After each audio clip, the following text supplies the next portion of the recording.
ክቡር አፈጉባኤ ታገሰ ጫፎ፣ ክቡር አፈጉባኤ ያገኘው ተሻገር፣ ክቡር ምክትል ጠቅላይ ሚኒስትር ተመስገን ጥሩነህ፣ ክቡር ኮሚሽነር ጀነራል ደመላሽ ገብረ ሚካኤል፣ ክቡራን ሚኒስትሮች፣ ክቡራን ጀነራል መኮንኖች፣ ክቡራን አምባሳደሮች፣ ከሁሉ በላይ ለዚህ ታላቅ ቀን ያሰባሰባችሁን የፖሊስ ሰራዊት አባላት በሙሉ እንኳን ለ116ኛ ዓመት የፖሊስ ምስረታ በዓል በሰላም አደረሳችሁ አደረሰን ማለት እፈልጋለሁ።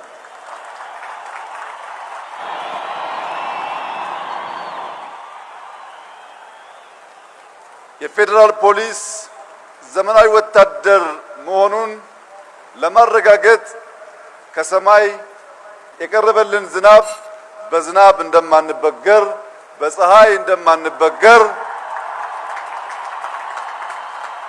በአስቸጋሪ ሁኔታ ውስጥ ሁሉ አልፈን የሀገራችንን ሰላም የምናስጠብቅ መሆናችንን የበለጠ ውበት የበለጠ ድምቀት ዝናቡ ስለሰጠው ፈጣሪያችንን እናመሰግናለን።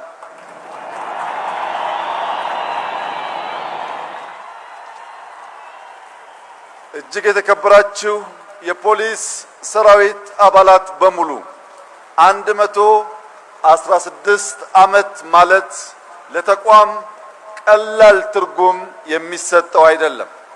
የዛሬ 100 ዓመት ዛሬ ባንዲራ ያላቸው ስም ያላቸው ሀገራት ብዙዎቹ እንደ ሀገር መጠሪያ አልነበራቸውም።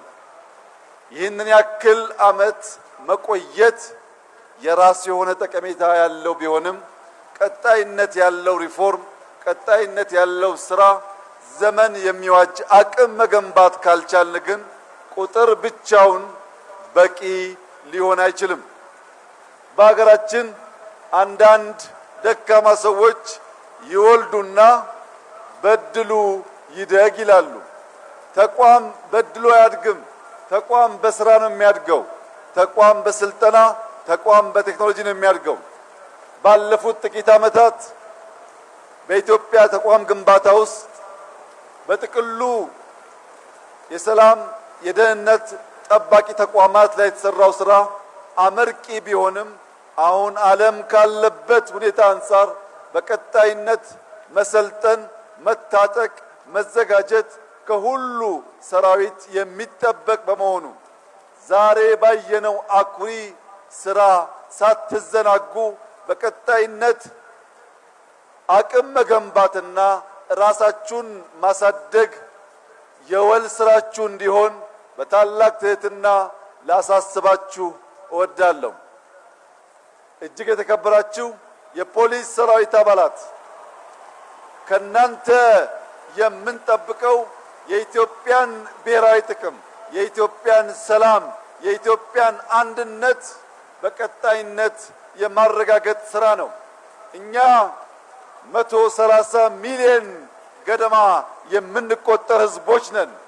አንድ መሆን ከቻል የግዛት አንድነት እና ብልጽግናን ማረጋገጥ እንችላለን።